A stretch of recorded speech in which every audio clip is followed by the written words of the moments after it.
সব latest update পেতে subscribe করুন আমাদের চ্যানেলে আর বেল আইকনে ক্লিক করতে ভুলবেন না। ছোট মন্ত্রী 12 পাস, বড় মন্ত্রী 2 পাস।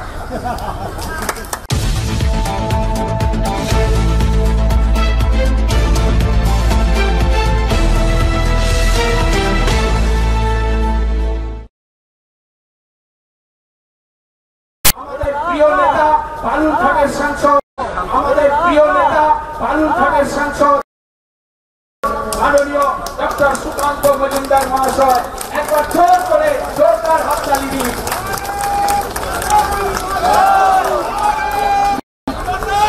ভারত মাতা কি বন্দে বন্দে, জোর ধরো জোর ধরো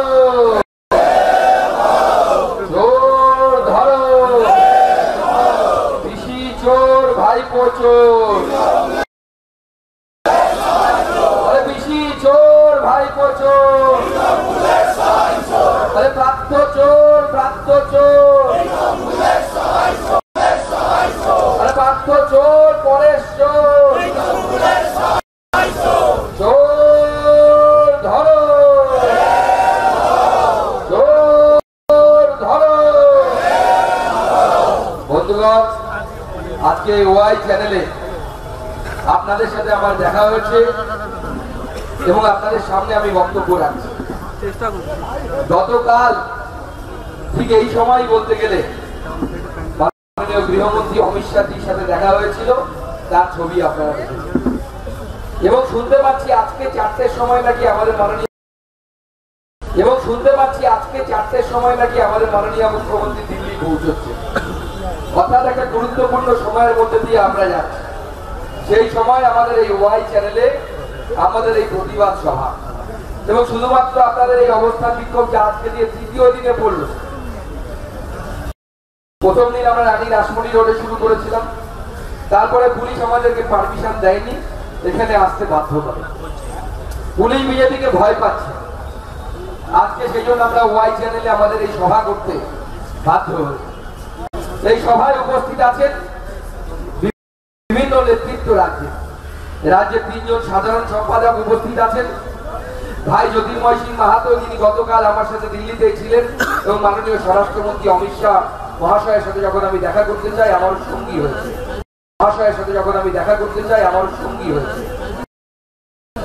উপস্থিত আছেন একজন বিধায়িকা দিদি অগ্নিমিত্রা পাল, যিনি লড়াই চালিয়ে যাচ্ছেন, আসানসোলেও লড়াই করেছেন। উপস্থিত আছেন আমার ঠিক পূর্ববর্তী বক্তা রাজ্যের আরেকজন সাধারণ সম্পাদক, ব্যক্তিগত জীবনে যিনি একটি স্কুলের হেডমাস্টার মশাই, এবং বিধায়ক দীপক বর্মন, যিনি তার মাস্টারমশাই সুলভ ভঙ্গিতে রাজ্যের শিক্ষা ব্যবস্থার কি অবস্থা, কি দুরবস্থা তা আপনাদের সামনে তুলে ধরেছেন। কিছুক্ষণ আগে আমাদের মধ্যে ছিলেন রূপা গাঙ্গুলি, আমাদের রাজ্যসভার প্রাক্তন সাংসদ। উপস্থিত আছেন আমাদের এই মুহূর্তে 2 জন কেন্দ্রীয় নেত্রী। একজনের নাম শ্রীমতী ভারতী ঘোষ, যিনি লড়াই চালিয়ে যাচ্ছেন এই সরকারের বিরুদ্ধে।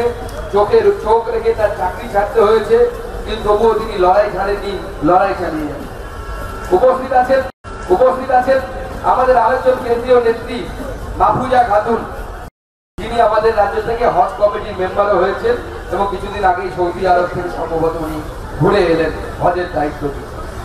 উপস্থিত আছেন আমাদের আজকে আমাদের এই সংগ্রাম চলছে, আমাদের আজকের এই অবস্থান চলছে আমাদের কিষাণ মোর্চার সভাপতি ভাই মহাদেব সরকার। মহাদেব দা উপস্থিত আছেন এবং তার টিম উপস্থিত আছেন আমাদের সম্পাদক মাননীয় দীপাঞ্জন গুহ মহাশয় এবং আরো নেতৃত্ব ফাল্গুনি উপস্থিত আছেন আমাদের রাজ্যের সম্পাদিকা উমেশ রায়, আমাদের রাজ্যের সম্পাদক সহ কিষাণ মোর্চার পুরো টিম, 2 GS উপস্থিত আছেন এবং অন্যান্যরা উপস্থিত আছেন। সবাইকে বৈরিক অভিনন্দন।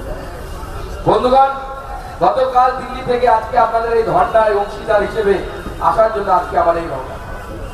আপনারা দেখেছেন যে পশ্চিমবঙ্গে বিগত কয়েকদিনে বিশেষ কয়েকটি ঘটনা ঘটে। আমরা পোস্টার নিয়ে বসে আছি, যে পোস্টারে লেখা আছে বাংলার লজ্জা মমতা।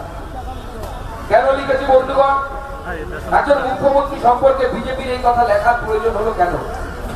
এখন ভেবে দেখুন, বাঙালির কিচ্ছু নেই, বিগত 34 বছরের বাম শাসন, তারপরে এই 11 বছর বা 12 বছরের তৃণমূল কংগ্রেস শাসনে বাংলা সম্পূর্ণরূপে লক্ষ্মী ছাড়া হয়ে গেছে। এখন লক্ষ্মীর ভান্ডারই বাংলার ভবিষ্যৎ, বাংলার বর্তমান, বাংলার অতীত চাই বলুন।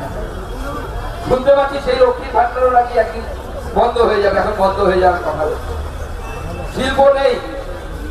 একটা সময় ছিল শিল্পের যেখানে ধোঁয়া উঠত সেখানে দেখতাম বাম ফ্রন্টের নেতারা চলে যেতেন, লাল শালু লাগিয়ে দিতেন, সব বন্ধ হয়ে যেত। বাংলার যেটুকু অবশিষ্ট ছিল ছিল বাঙালির শিক্ষা, বাঙালির সংস্কৃতি, বাঙালির কৃষ্টি। আমরা শিক্ষা জগৎকে বরাবর আলাদা সম্মান দিয়ে এসেছি। এখনো আমরা যখন রাস্তাঘাটে আমাদের মাস্টারমশাই দিদিমণিদের সাথে দেখা হয় তখন তাদের পায়ে হাত দিয়ে আমরা প্রণাম করি। আশা করি আপনারাও হয়তো তাই করেন। শিক্ষা জগৎকে আমরা অন্য চোখে দেখে এবং সৌভাগ্য বলুন যে আমার বাড়িতে আমার মা শিক্ষিকা ছিলেন, প্রাইমারি স্কুলে উনি পড়াতেন। আমি মোটামুটি শিক্ষার যতগুলো স্তর হয়, হাই স্কুলে 1 বছর পড়িয়েছি, 1 বছর 3 মাস, কলেজে পড়িয়েছি প্রায় 5 বছর, বিশ্ববিদ্যালয়ে 2013 থেকে এখনো পড়াচ্ছি বা চাকরি আছে বলতে পারি। 19 সালে যতদিন না লোকসভার সদস্য হয়েছি ততদিন পর্যন্ত পড়িয়ে গেছি। প্রচুর ছাত্র বেরিয়েছে, হাত স্কুলের ছাত্র বেরিয়েছে, কলেজের ছাত্র বেরিয়েছে, বিশ্ববিদ্যালয়ের ছাত্র বেরিয়েছে। তারা এখন রাস্তায় দেখলে সাইকেল নিয়ে মাঝে মাঝে যখন দেখা হয়, এখন অসুবিধা হয়ে গেছে। আমি যখন শুধু লোকসভা সাংসদের দায়িত্ব সামলাচ্ছিলাম তখন আমাকে বালুরঘাটে আমি স্কুটি নিয়ে ঘুরতাম আমার নিজের লোকসভাতে। আমার ছাত্রদের সাথে দেখা হলে সাইকেল থেকে নেমে যেত সম্মান দেওয়ার জন্য, যে মাস্টারমশাইয়ের সাথে রাস্তায় দেখা হলো। সাংসদ হিসেবে নামতো না, কারণ পশ্চিমবঙ্গের বুকে একজন সাংসদ, একজন রাজনৈতিক নেতার থেকেও একজন মাস্টারমশাইয়ের সম্মান বেশি, একজন দিদিমণির, একজন শিক্ষক। সেই ছাত্রগুলোকে দেখা যখন হতো তারা সাইকেল থেকে নেমে আবার উঠে তাড়াতাড়ি চলে যেত, স্যার ভালো আছেন বলে। কারণ কি, যদি একটু বেশিক্ষণ দাঁড়ায় তাহলে হয়তো মাস্টারমশাই ভুল করে জিজ্ঞেস করে ফেলবে, কি করছো, কি করছো? ছেলেদের উত্তর দেওয়ার ক্ষমতা নেই, বলবে স্যার এমএসসি বিএড করে বসে আছে। কেউ বলবে এমএ বিএড করে বসে আছি স্যার, কেউ বলবে গ্র্যাজুয়েশন করে বিএড করে বসে আছে। চাকরি চাকরি নেই। চাকরি কেন নেই? কারণ তার পরিবারের হয়তো সেই সামর্থ্য নেই যে এজেন্টগুলো যারা বিভিন্ন পাড়ায় বিভিন্ন জেলাতে অবস্থান করছে তাদের কাছে 15 লাখ 20 লক্ষ টাকা করে নিয়ে যাওয়ার ব্যবস্থা করার মতো ক্ষমতা তাদের। দিনের পর দিন চলেছে। আমরা জনগণকে বলেছি আপনারা বুঝুন, এই রাজনৈতিক নেতারা যারা চুরি করে বড়লোক হচ্ছে তারা সাধারণ চোরের থেকেও অনেক বেশি ডেঞ্জারাস, অনেক বেশি ক্ষতিকর। একজন যখন চোর, সাধারণ চোর, শিয়ালদা স্টেশনে আপনার ব্যাগ নিয়ে পালালো, সবাই চোর চোর চোর করে দৌড়চ্ছে। আপনার বাসে পকেট মারি হয়ে গেল, পকেট মার করে দৌড়চ্ছে। মনে রাখবেন, সেই চোর বা সেই পকেট মার আপনার ঘড়ি চুরি করতে পারে, আপনার ব্যাগ চুরি করতে পারে, আপনার পকেট থেকে মানি ব্যাগ চুরি করতে পারে, কিন্তু আপনার ভবিষ্যৎ চুরি করতে পারে না। আর রাজনৈতিক চোর যারা, তারা আপনার ভবিষ্যৎ চুরি করছে। আমরা ছেলে মেয়ের ভবিষ্যৎ চুরি করে দিচ্ছি, আমরা ছেলের শিক্ষার ভবিষ্যৎ চুরি করে দিচ্ছে, চাকরি পাওয়ার অধিকার চুরি করে দিচ্ছে। জনগণ তখন ভেবেছিলেন টাকা দিয়ে চাকরি পাওয়া যাচ্ছে, ভালোই তো কথা, হ্যালো করি মাখন দেন। মানুষ অনেকে বিশ্বাস করেনি, 2,28 লক্ষ মানুষ আমাদেরকে বিশ্বাস করেছে, তারা ভোট দিয়েছিলেন। তারপরে যখন সিবিআই তদন্ত চললো, সিবিআই তদন্ত চলার পর যখন ইডি আমাদের পার্থ চট্টোপাধ্যায়, যিনি প্রাক্তন শিক্ষামন্ত্রী এবং দুর্ভাগ্যের বিষয় তিনি আমার সতীর্থ, মানে একই বিশ্ববিদ্যালয় থেকে, ইংরেজিতে যাকে আলমা ম্যাটার বলে, অর্থাৎ একই বিশ্ববিদ্যালয় থেকে আমরা দুজনেই একই সাথে পিএইচডি করেছি। উনি কোর্স ওয়ার্কে একদিনও যাননি না, 2 দিন গেছিলেন। আমাকে রোজ, আমি তখন একটা কলেজে পড়াতাম শিলিগুড়ি, রোজ কলেজ করে বিকেলবেলা স্কুটি নিয়ে মাটিগাড়া থেকে দর্পকল বিশ্ববিদ্যালয়ে পৌঁছতে হতো কোর্স ওয়ার্কের ক্লাস করার জন্য। দুপুরে নিজে পড়িয়েছি ছাত্রদেরকে, বিকেলে আমার স্যাররা পড়াচ্ছেন, আমাকে কোর্স ওয়ার্ক করতে হবে। পার্থবাবু দেখলাম 1 বছর ঘুরতে না ঘুরতেই থিসিস জমা করেছে। অদ্ভুত ব্যাপার, 13 সালে সম্ভবত এই কোর্স ওয়ার্ক হয়েছিল, যতদূর আমি মনে করতে পারি। আমি থিসিস জমা করলাম 18 সালে, উনি 14 সালে জমা করে বেরিয়ে গেলেন। ডক্টর পার্থ চট্টোপাধ্যায় নাম নিয়ে ঘুরে বেড়ালেন। পরে এক কংগ্রেসী নেতার মেয়ে তিনি খুঁজে দিলেন যে পার্থ চট্টোপাধ্যায় সেই থিসিস বিভিন্ন জায়গা থেকে টুকে মেরে দেওয়া হয়েছে। এই আমাদের শিক্ষামন্ত্রী, পরেশ অধিকারী 12 পাস। জনগণ বলতে শুরু করলেন ছোট মন্ত্রী 12 পাস, বড় মন্ত্রী টুকে পাস। বাঙালিকে সম্মান, শিক্ষা, দীক্ষা সব জলাঞ্জলি চলে গেল। শেষটুকু যে বাকি ছিল বাঙালির মান সম্মান, আমরা দেখলাম আমাদের প্রাক্তন শিক্ষামন্ত্রী তথা বর্তমান, কিছুদিন আগে বর্তমান ছিলেন, এখন অতীত হয়ে গেছেন, শিল্পমন্ত্রী। সেই শিল্পমন্ত্রীর কাছের লোকের বাড়ি থেকে বা ফ্ল্যাট থেকে কোটি কোটি টাকা বের। আজকে পন্ডিতিয়া রোডে একটি ফ্ল্যাটে গেছিলে সিবিআই, আবার খোঁজ করতে, সিবিআই এবং ইডি। সেখানে নাকি একটা বড় সিন্দুক পাওয়া গেছে, সিন্দুক। সেই সিন্দুক খোলার জন্য চাবি যারা কারিগর তাদেরকে ইডি সিবিআই খুঁজে নিয়ে যাচ্ছে, জানি না সিন্দুক খুললে আর কত কি বেরোবে। যা বেরোবে সেটা দেখতে হয়তো টাকা বা সোনার মতো, কিন্তু আসলে যেটা বেরোচ্ছে বাঙালির আত্মসম্মানের বস্ত্র হরণ করার রূপ আমরা দেখতে পাচ্ছি আমাদের চোখের সামনে। যে টাকাগুলো, যে অর্থগুলো আমরা দেখেছি 50 কোটি পার হয়ে গেছে, 5 কোটি গয়না, ফ্ল্যাট ছেড়ে দিন, কাগজ কোথায় নাকি কত ফ্ল্যাটের কাগজ, বোলপুর থেকে শুরু করে সমস্ত জায়গায় ফ্ল্যাটের কাগজ, লাখ লাখ কোটি কোটি টাকার সম্পত্তি। পার্থবাবু বলছেন এই সম্পত্তি আমার নয়, অর্পিতা ম্যাডাম বলছেন এই সম্পত্তি আমার নয়। তাহলে সম্পত্তিটা কার? সম্পত্তিটা কার বলে দিন। আমরা যে ছোটবেলা থেকে শুনে এসেছি যে রানী মৌমাছি মধু নিজে খায় না, শ্রমিক মৌমাছি মধু সংগ্রহ করে আনে, তাহলে কি এই টাকা সেই রানী মৌমাছি? যারা ধরা পড়ছেন তারা কি শুধুমাত্র বেচারা শ্রমিক মৌমাছি বা হিন্দিতে যাকে বলে বলিকা বকরা? আপনাদের কাছে জবাব চাই। তৃণমূলের কোন একজন নেতা বলছেন না না এগুলো কিছু নয়, পার্থ চট্টোপাধ্যায় হচ্ছে ঘোড়া। এবং তার ঠাকুমারা কি বলতে যে যখন ঘোড়া হয় ঘোড়া নাকি হাঁটিয়ে দিতে হয়, তাই তো? দেখেছেন তো ফেসবুকে, সোশ্যাল মিডিয়া। ঘোড়া হয়ে বসে আছে, যেমন তেমন ঘোড়া না, কার্বেন্টাল হয়ে গেছে, 5টা মুখ আলা, 5-এর থেকেও বেশি মুখ মনে হচ্ছে।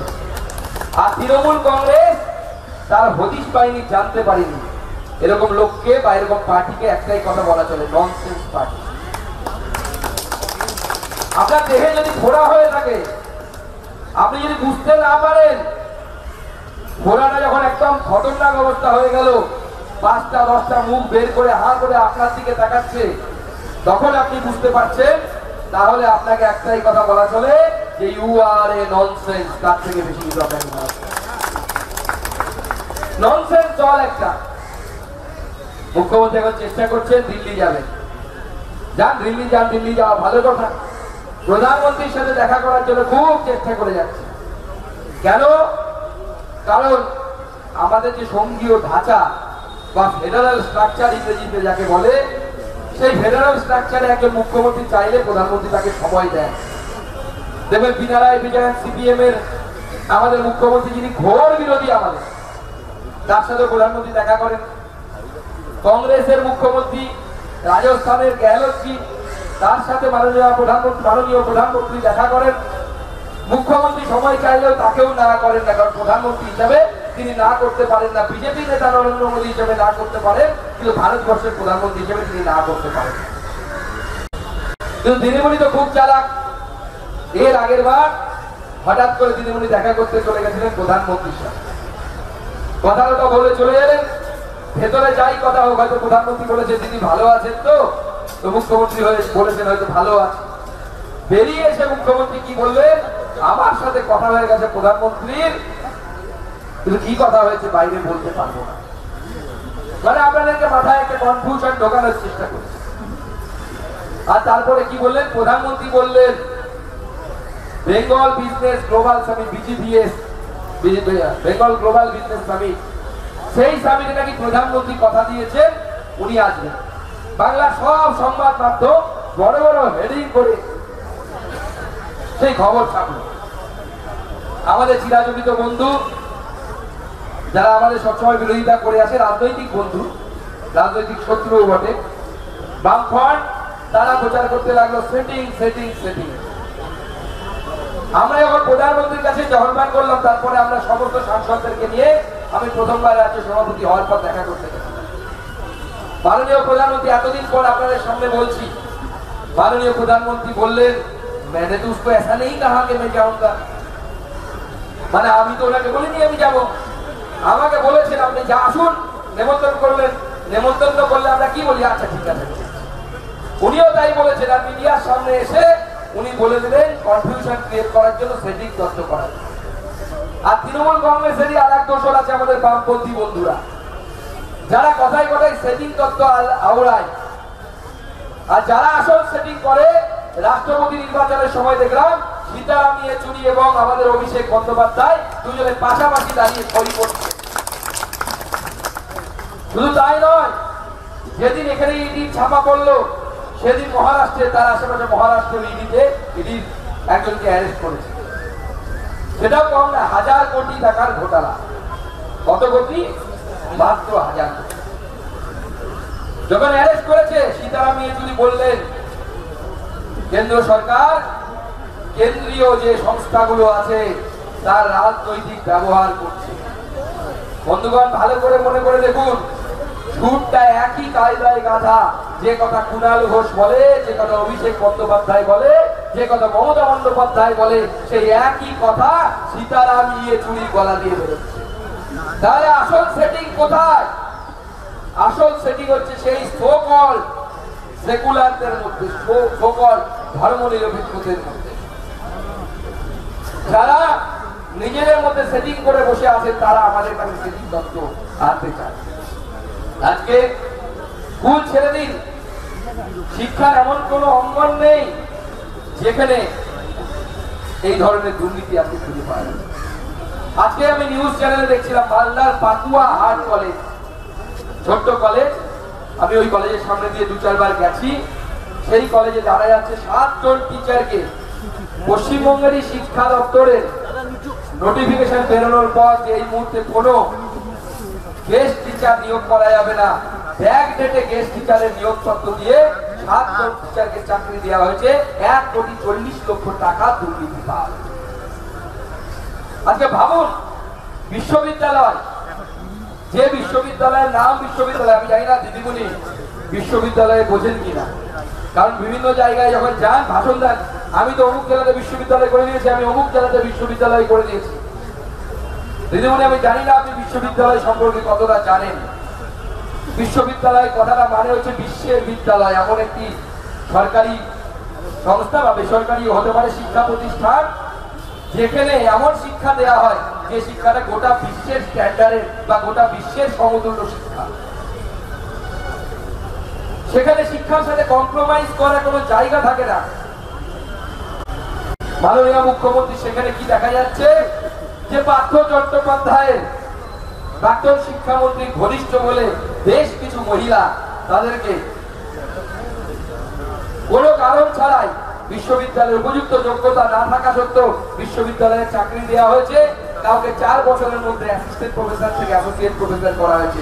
আজকেও আবার মিডিয়াতে বেরিয়েছে উত্তরবঙ্গ বিশ্ববিদ্যালয়ের তৃণমূল কংগ্রেসের কোনো এক নেতার স্ত্রীকে তাকে বিশেষ সুবিধা পেয়ে চাকরি দেওয়া হয়েছে। শিক্ষার এমন কোনো স্তর নেই। আজকে শিক্ষামন্ত্রী ব্রাত্যবাবু হয়েছে, তৃণমূল বলছে আমরা স্বচ্ছ ভাবমূর্তি নিয়ে আসার চেষ্টা করছি, মন্ত্রিসভা পরিবর্তন করেছেন। বলছি বন্ধুগণ, জেনে রাখুন, একটা রাজনৈতিক দল হচ্ছে বা একটা রাজনৈতিক দলের ব্যক্তি বা কর্মীরা হচ্ছে জলের মতো, তাদেরকে যে পাত্রে রাখবেন সে পাত্রে রাখার নেয়। আপনাদের সিস্টেমটা হচ্ছে চোরেদের সিস্টেম, ওখানে যাকেই দিন না কেন হরিশ্চন্দ্রকে দিলে পরে সেই পর্যন্ত চোরে পরিণত হবে, কারণ পার্টিটা হচ্ছে চোরেদের পার্টি, সিস্টেম হচ্ছে কাটমানি। আর গোটা রাজ্য জুড়ে এরকম কাটমানির খাদ্য শৃঙ্খল চলছে, যেরকম প্রকৃতিতে খাদ্য শৃঙ্খল চলে, ঘাসকে খায় হচ্ছে হরিণ, হরিণকে খায় হচ্ছে বাঘ, এইভাবে যে খাদ্য শৃঙ্খল চলছে, এই খাদ্য শৃঙ্খল সেরকম কাটমানির খাদ্য শৃঙ্খল চলছে গোটা রাজ্য।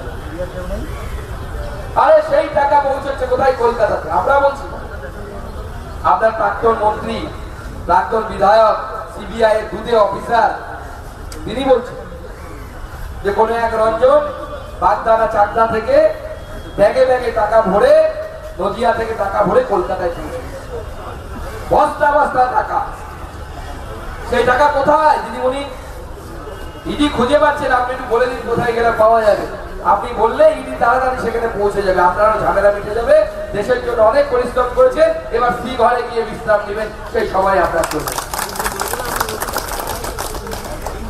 মাঝে কাজ করার জন্য, মানে পার্টিকে আরো ভালো করে রাখা তোলার জন্য নতুন মুখ আনা হচ্ছে। বলা হচ্ছে অভিষেক বন্দ্যোপাধ্যায়ের হাতে নাকি পার্টি তুলে দেওয়া হবে। অভিষেক বন্দ্যোপাধ্যায় নাকি স্বচ্ছ মুখ। কেমন স্বচ্ছ মুখ একটু দেখি। মানুষের ব্যক্তিগত জীবন, রাজনীতি ব্যক্তিগত জীবন নিয়ে আলোচনার প্রয়োজন পড়ে নাকি? একজন মানুষের ব্যক্তিগত জীবনের থেকে আপনি তাকালে করে বুঝতে পারবেন সেই মানুষের মধ্যে কতটুকু স্বচ্ছতা আছে বা স্বচ্ছতা নাই। মাননীয় অভিষেক বন্দ্যোপাধ্যায় একসময় এমবিএ লিখতেন, উনি এমবিএ পাস করা। পরবর্তী সময় দেখা গেল যে ডিগ্রিটা জাল। যে ইনস্টিটিউট থেকে এমবিএ করেছিলেন সেই ইনস্টিটিউটের কোনো ভ্যালিডিটি নেই, কোনো বৈধতা নেই। বিশিষ্ট পিএইচডি নকল করেছিলেন কি ইস্ট জর্জিয়া ইউনিভার্সিটি, তাই না? ইস্ট জর্জিয়া ইউনিভার্সিটি, বাপের জন্য নাম শুনলে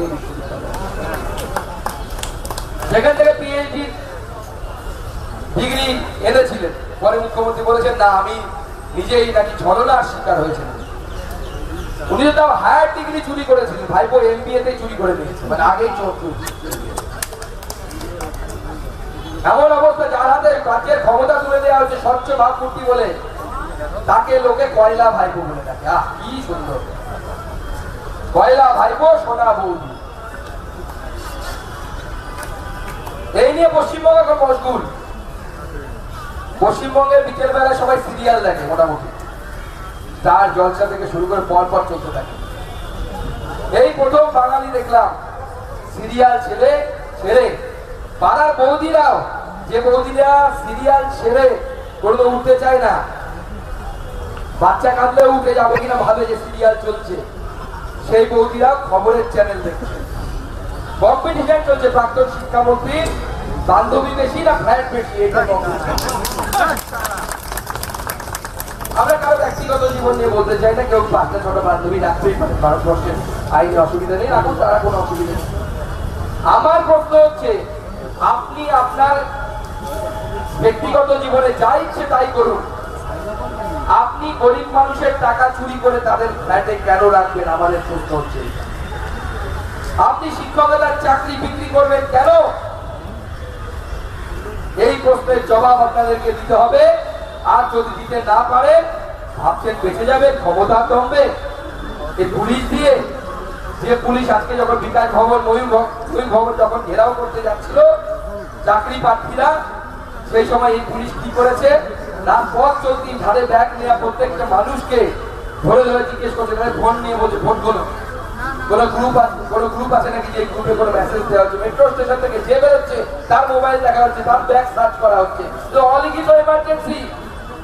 আর কিছুদিন আগে বলেছিলাম, যখন চাকরি প্রার্থীদের একটা দল যখন গেছিল অভিষেক বন্দ্যোপাধ্যায়ের সাথে কথা বলতে ক্যামাক স্ট্রিটের অফিসে, আমি বলেছিলাম হুইজ অভিষেক ব্যানার্জি, তিনি একজন এমপি, সাংসদ, তিনি সরকারের কেউ নন, তিনি কিভাবে কথা দিতে পারেন যে আমি চাকরি দেবো, আমাদের সরকার চাকরি দেবে?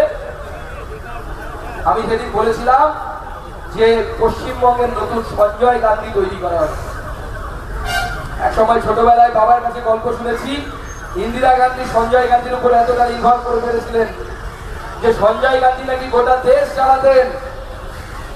নজবন্দি হবে কিনা, কাকে ধরে নজবন্দি করা হবে, কি হবে, কোথায় লাঠিচার্জ হবে, কি হবে, সব সঞ্জয় গান্ধী করতেন।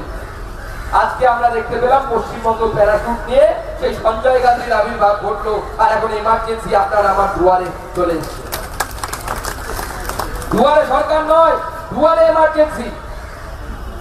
আমার কি দেশ ছিল, সেদিন আমি একটা পোস্টার লাগাতে গেছিলাম হাজরা মোড়ে,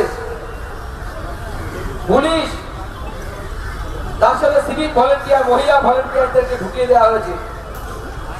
তারা গিয়ে আমাকে খামচি থেকে শুরু করে হাত ধরে টানাটানি থেকে শুরু করে আপনারা দেখেছেন হয়তো আমার এখানে নীল দাগ হয়ে গেছিল। একজন বিরোধী দলের সভাপতির সাথে যদি এই আচরণ করতে পারে এই পুলিশ, তাহলে গ্রামে গঞ্জে সেই বিরোধী দলের যে কর্মীটা বুথ সামলায় সেই কর্মীর উপর কি ধরনের আচরণ করে এই পুলিশ একবার ভাবে।